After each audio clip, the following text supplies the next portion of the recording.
Smile for the camera, sweetie, they ordered, then the 3M call. Grandma, it hurts. Her bruises told of beauty's cost. I'll never forgive them. As I watched the snowflakes twirling outside, I was having the same recurring dream. I was in the classroom again, trying hard not to miss any small changes in the kids' faces. The instincts I cultivated during my 3 decades of teaching are still with me, even now that I'm not working. Good morning, Mrs. Mary, the kids would call out. Their voices rang out as they walked down the usually silent residential street on their way to school. From my window, my wave probably looks exactly the same as it did years ago, but something was troubling me constantly. This was about Emma, my precious granddaughter. I sighed deeply, scrolling through the social media updates on my phone. There were many perfectly constructed stories about a happy family. My only daughter, Caroline, her husband James, and their 3-year-old Emma. There were so many pictures filled with what appeared to be joyful grins. Yet, as someone who has observed so many children in my career as a teacher, something behind those smiles felt off, and it really worried me. Mary, have you seen her? Emma's latest posts. Sarah Johnson's voice shook a little on the phone. Sarah had been Caroline's closest friend since high school and is now a respected pediatrician here in town. She's also one of the few people who understands how worried I am about Emma's well-being. Yes, I have. That smile seems kind of. I struggled to find the right words, but Sarah finished my thought gently. Unnatural, isn't it? Particularly in that recent ad for the cosmetics brand. I'm considering reaching out to Caroline. I know that Caroline and James had been experiencing incredible success as IT company leaders. Their lives had truly transformed after that big investment 2 years back, especially their public image. Social media became such a vital part of their public relations, and they really focused on creating this facade of the ideal family. Emma, on the other hand, had been famous on social media since she was born. From the second she came into the world, her life had been documented and constantly shared online. By the time she turned 1, she'd already started modeling as a child, and lately she was even selected to represent a high-end cosmetics brand. Seeing all those hashtags alongside their posts like perfect family and dream parent child actually made me feel kind of sad. When I went to her daycare, Emma was still that same energetic, happy little girl. She loved running around with her friends and building sandcastles, normal 3-year-old stuff. But on social media, she was beginning to seem like a different kid. Her hair was always perfectly done, she struck mature poses and smiled like a doll. Mommy, are you busy? I remember hearing her say to Caroline. I noticed during a weekend FaceTime call that Emma sounded a bit alone. Even through the screen, I saw something that made me think she felt a little isolated. I felt a need to reach out and touch the screen. Emma, you can always talk to Grandma. At that point, no one could have foreseen those words leading to a desperate outburst in the middle of the night. Lately, Caroline has been keeping her distance from me, and I've noticed it. She used to bring Emma over to play with us every weekend, but now we hardly see each other once a month. While she says she's busy with her job, I have a feeling there could be something else going on. Sarah seemed to feel the same way. As a doctor specializing in children, she handled Emma's regular health appointments. Emma's been shedding pounds recently, and she seems exhausted. I heard she's been doing photo shoots that go on really late. We agreed about our shared worries but couldn't figure out how to do anything. Caroline's business was really expanding, and they were getting the attention of investors. Since social media is important for how credible a company seems, bringing up family problems could affect how people see the company. Then came that awful night. It felt like the longest and shortest night of my entire life. It was a night that was going to test all that I'd learned as a teacher, as a mother, and as a grandmother. At 2 in the morning on December 23rd, my phone rang.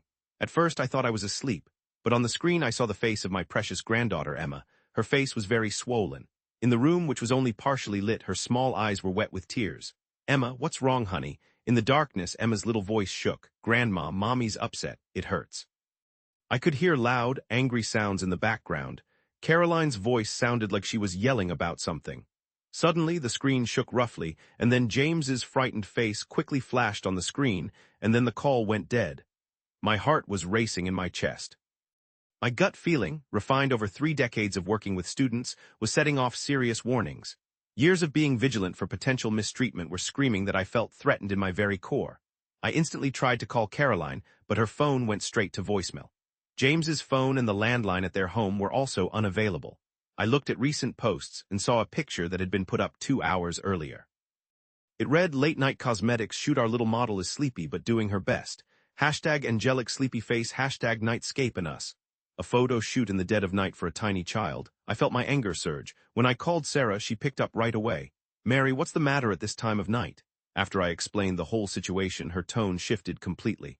"I'm coming over right now. I'll also call for an ambulance. You need to get here now." My hands were trembling as I started getting dressed. Even as I grabbed the car keys, I kept hearing Emma's tearful voice in my thoughts. What would normally be a half-hour drive seemed to take an eternity. I decided to call the police as I was driving. It might have been an overreaction, but the regret I felt from my past teaching experiences propelled me forward. I absolutely didn't want to ever experience the remorse of seeing something and failing to act. Under the sky that was beginning to lighten, I drove toward my daughter's home.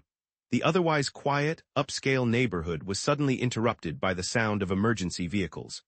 An ambulance, followed by police cruisers, had pulled up in front of Caroline's house. When I got there, Caroline and James were nowhere to be found. The door was sealed, but the authorities were already looking into it, and I could hear Emma sobbing from somewhere inside. "Mary." Sarah hurried over to me. "We located Emma. She was trapped in her room." Right then, the emergency medical team wheeled Emma out on a stretcher. She had a needle puncture in her arm. The puffiness in her face was more noticeable now. Her skin was covered in spots, clearly indicating she was suffering from an allergic reaction. "Grandma." As Emma called out to me in a faint voice, I automatically embraced her. Her frail body shook in my arms. A cop came up to me. "Mrs. Wilson, do you know where your daughter and her husband might be?" I just shook my head no.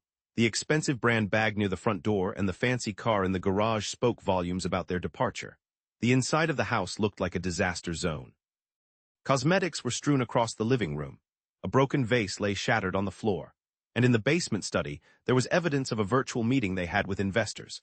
The police explained that the security cameras showed Caroline and James driving away in their car around 3 a.m. had they chosen to run away as a last resort, drained from trying to seem like the ideal family. It was a night with major meetings with investors from Asia, Martha, the housekeeper, told the police. A $50 million investment decision was supposed to be made the following day, and they had been in meetings until late. As the first rays of daylight crept in, the ambulance rushed Emma to the hospital, with Sarah and me trailing behind. In retrospect, this was where our fight started. This was a struggle to get back the genuine connections. It was a fight to restore the real family ties that had almost vanished because of the deceptive world of social media. I recognized this, too. Behind this, I saw the warped values that had been shaped by today's world. The facade of a perfect family plastered all over social media, company worth tied directly to what investors thought of them, and the core of humanity being forgotten under all of that strain. As the ambulance's wail cut through the stillness of the early morning, I made a solemn promise to myself. Regardless of what it took, I would shield Emma and our family. The pediatric ward at Central Hospital is normally filled with kids happily playing. The walls were covered with characters from storybooks, and the halls were lined with colorful chairs. Everything was made to make the young patients feel better. But this particular morning, a heavy feeling hung over the entire place. Sarah said, her face serious as she looked over the test results in the examination room, that the allergic reaction came from adult cosmetics. The harsh, bright light of the room made her exhaustion very obvious. It had been found in several spots on her skin. Furthermore, these were brand new top-of-the-line products. They were test samples that hadn't even been made public yet. My breath hitched. The social media post from last night came back to me. I remembered the late-night photo shoot. Emma's photo, showing her smiling, though looking sleepy. I felt a pang just thinking about everything that might have occurred out of view. Sarah then spoke again, her voice softening. As she flipped through the medical paperwork, her hand shook a bit. I could see old bruises covering her entire body, mostly on her back and arms, in spots that would never be visible on screen. She took a big breath and carried on. It's obvious she wasn't getting enough sleep. She presented those unusual levels of exhaustion for a child her age. I glanced out of the examination room's window toward the hospital's courtyard. There I saw other kids Emma's age playing with some of the nurses. Emma deserved to be able to enjoy her childhood like those other children. Outside in the hall, people from Child Protective Services were having quiet discussions. A decision had already been made. Various specialists had been arriving at the hospital all morning. A young woman came up to me. Her name tag stated Elizabeth Collins. We got the daycare's report. They were worried about Emma's recent actions. The document Elizabeth gave me detailed Emma's changes step by step, when she unexpectedly became withdrawn, the day she started leaving all her food untouched, and how she began to avoid being photographed at the daycare's events, saying her mom would get mad. The teacher reported these changes to the head of the daycare. But because of Caroline's high social standing, people had steered clear of getting involved. I stared up at the roof, letting out a big exhale. Why hadn't I seen this? In fact, why didn't I do something when I did finally realize what was happening? My duties as a teacher, a mom, and a grandma felt like a heavy burden. I've put the social media updates in order by date. Sarah handed me her tablet to look at. On it, Caroline's pictures and videos were laid out according to when they were posted.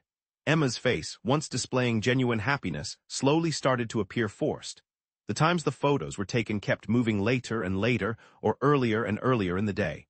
The backgrounds showed expensive hotel brands, places in other countries, fancy party places. Were these all just distractions to paint the picture of a perfect family? The comments area also worried me. Sarah directed my attention to where followers had voiced concerns. She seems a little worn out, isn't it late? Her smile doesn't seem real anymore. But those comments were always immediately answered with polished replies. Angels never get tired of working towards her future goals. It's a special day, so she's staying up late just this one time. The numbers from the posts in terms of money made shocked us. Digital marketing professionals had looked at it all, and they said the money made on advertising for posts featuring Emma was way more than Caroline got in a month. And that money was being reported as the company's marketing budget. I couldn't believe a child's happiness had become a method to earn money. I sat beside Emma's hospital bed, clutching her tiny hand as she slept peacefully.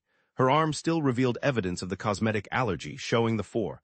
The medications had drained the color from her typically vibrant cheeks. "Mrs. Mary," a nurse quietly announced. "Visiting hours have ended, however. You've received special permission to remain." The twilight sky outside the window was turning a reddish hue. Reporters could still be seen in the hospital's parking area. What happened had caused quite a stir, sparking debates on social media about kids and their rights. "Grandma," Emma stirred awake. Her eyes held no more tears. Instead, I observed a blend of profound exhaustion and a feeling of release. Looking at the four, her face held a seriousness that went beyond her years. "Are Mommy and Daddy not coming back?" I struggled to come up with a response. How do you begin explaining something like that to a 3-year-old? How do you help them comprehend the concept of parental love when it's been twisted and misused? Outside, reporters were still using their cameras, the flashes beginning to brighten the parking lot. This was just the beginning. The quest for what really happened, the mending of broken spirits, and the long road to fix the family's issues were ahead of us. The interrogation room the police used was smaller than I thought it would be. Gray walls and a straightforward desk. A security camera was quietly there, flickering in the corner. The late-night meeting with important investors, that was the start of everything. Martha, the housekeeper, continued her story with a voice that was shaky. I found myself staring at a spot on the desk. The conference was running late, a consequence of the time difference with our Asian investors. Since we needed to be on Singapore time, I inhaled deeply. We had to decide about a $50 million investment the very next day, and the company's future hung in the balance. The man questioning me softly dragged his pen across the paper. A sense of tension settled within the room. That particular evening, I was incredibly stressed. I thought presenting a flawless family was absolutely vital to securing that investment. They felt that we needed to use a video with Emma as the focus of the pitch. My story edged closer and closer to the heart of things. We were getting ready to announce a new line of cosmetics with Emma slated as the face of the brand. But then, my voice trailed off. During that shoot, Emma got sick. We were filming a promotional video for the investors, showcasing the new cosmetics. However, Emma's skin suddenly became flushed. Caroline, utterly frantic, reprimanded Emma, a mom trying desperately to fix the makeup, an irate dad. And in the middle of all that craziness, Emma called me asking for help. I went on to explain that normally the iPad was closely monitored. However, that night, amid the chaos, it was left where Emma could get to it. The police investigation moved quickly. Security cameras at a private airport recorded Caroline and James' last appearance. The video showed them getting onto a private jet that had been booked for meetings with investors. I remember them vanishing abroad, passports and money in their possession, almost as if trying to escape the public's attention. They totally lost it when the sirens of the ambulance wailed. Martha's voice was shaky once more. It was clear that the investment presentations would be cancelled, and whispers of the stock price plummeting started to spread. The investigation headquarters continued to receive a fresh supply of new evidence. It showed the metadata of social media postings, late-night photo sessions. There were many videos deleted from Emma's phone that they had found, accounts of the tears they shed while putting on a happy face. After the international warrant was put out, Caroline and James turned themselves in at Singapore Airport 3 days later. "I think we tried too hard to be perfect," Caroline said during her interrogation. Her eyes looked worn out, filled with sorrow. The company's expansion, what the investors wanted, how social media judged us, it all boxed us in. Before we realized what was happening, we were treating our own daughter like she was just a product. The court case got a lot of attention from the public. As the reports from the daycare were read out loud, they showed the specific evidence of Emma's behavioral shifts, one after another. Sarah's medical examination findings grimly displayed the truth of the mistreatment. However, the most touching words came from Emma herself. During a video hearing, where a child psychologist was present, she said, "I love my mom and dad." But the mom and dad that were on camera, they were frightening. A hush fell over the courtroom when she spoke. I noticed a hint of moisture welling up in the judge's eyes. The sentence they handed down was actually softer than I'd anticipated. The judge seemed to view them as people who had been hurt by the messed-up values of our current world. It felt like they acknowledged the pressure from social media and their demanding jobs as elements that had contributed to the situation. As long as they committed to rehab, their prison time would be put on hold. Instead, the judge had specific requirements. They were to transfer Emma's care to me temporarily. They had to go to mandatory professional therapy. I was to ensure they participated in programs designed to tackle social media addiction. Also, they needed to be consistently present at sessions focused on improving the parent-child bond. They were even asked to step down from their roles in the company, at least for a little while. After the courtroom proceedings wrapped up, the company went through a reshuffle, putting new people in charge. A solid management strategy, one that didn't rely on the old social media marketing, was implemented. Very clear rules about using children in advertising were also created. The most important thing was that Caroline and James were starting to grasp the real significance of family, something they hadn't understood before. They cried during their therapy sessions, admitting, "We really want to see the day when Emma's joy will shine through just like it did with our own daughter, and not because of the business." As the seasons changed, my own family started to heal slowly. A year later, Emma was at her preschool graduation. The sounds of the kids singing and the school song filled the entire place. The sun's rays, as they came in through the glass, highlighted the graduation projects hung on the walls. I sat in the crowd, focused on my granddaughter. Emma sat right up front, singing along with her classmates. Her face showed genuine happiness, nothing like those posed smiles from years gone by. On her blue uniform near the neck was a handcrafted flower pin that Caroline had discreetly put there that morning. Caroline and James were also present. Now that they were done with their recovery plan, they were starting to feel more secure as parents. They'd erased all their social media, and instead they cherished time with their family. As the ceremony continued, Emma's class started their musical piece. The xylophone's music quietly filled the room. Every single note showed the effect of their hard work. I saw Caroline discreetly wiping away a tear, reflecting this year was a period of growth for all of us. While in rehab, Caroline faced her own past.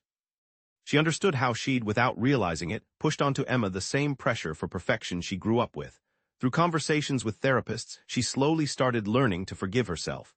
James had also changed. He temporarily stepped back from his job as a manager, putting his family first. He spends weekends with Emma at the park, and they always have dinner together during the week. "I don't bother with a camera anymore. I'm just savoring the experiences unfolding right now." Mary, along with Sarah, came up to me after the service concluded. Even though she wasn't wearing her white coat, she still exuded that professional demeanor, just like a doctor would. Emma's most recent test results are excellent. Her emotional scars are also slowly getting better. Parents attend regular classes at Sarah's clinic now that focus on the connection between social media and raising kids. Emma's situation had really raised a serious concern for the world we live in today. A child's happy face shouldn't be exploited for profit. They are priceless. When Caroline spoke these words at a recent session, a lot of the people listening were brought to tears. Her words held a depth that only someone who has lived through things could really deliver. Grandma Emma came running towards us. She had a flower crown she made herself. We all put it together. Our teacher helped us. Each small petal had a note from her friends. "Love you, Emma. Always keep smiling." The real feelings of the children were all wrapped up in it. Caroline came over hesitantly. "Mom, can we have our celebration at home today?" I made Emma's favorite cake. The tears in her eyes didn't show any sadness. Instead, they were filled with the sparkle of a renewed outlook. Of course, I said yes. Let's celebrate as a family. During our walk home, Emma held both my hand and Caroline's as we strolled. The spring sunshine created our shadows on the ground. There's no camera snapping pictures anymore. It's simply a calm, normal way of life. Suddenly, Emma stopped. "I'm happy." Immediately after hearing that, James and I exchanged glances without thinking. It was then that the real connections, almost forgotten because of our online lives, were completely back with us. Back at the house, James had already made pizza dough from scratch. All of Emma's preferred toppings were spread out in a colorful arrangement. Plus, there was origami paper sitting on the table for some arts and crafts. I figured we could all participate in making the pizza as a team that afternoon. Emma's eyes lit up at that idea, because she treasured the happiness of working together more than the perfectly curated image that our family had started to chase. That's when I understood there's no such thing as a flawlessly perfect family. But connections where we show compassion and help one another, even with our imperfections, that's what really creates a family. Sitting there in the fatting light, with the sun going down outside the living room window, we were talking and grinning genuinely. The smiles were completely real. There wasn't any phoniness behind them, just pure love. I still think about that late-night phone call from time to time. Emma's voice, bravely asking for my help, was the starting point of our new chapter. It was also how we began traveling back from the fake world of social media and returned to what was real. We've had setbacks and moments of struggle, but we kept moving forward bit by bit. Maybe that's what a genuine family is like. Now our family pictures are not getting any likes or shares online, but those photos show honest smiles. And that's what real family pictures should reflect. It's more than enough.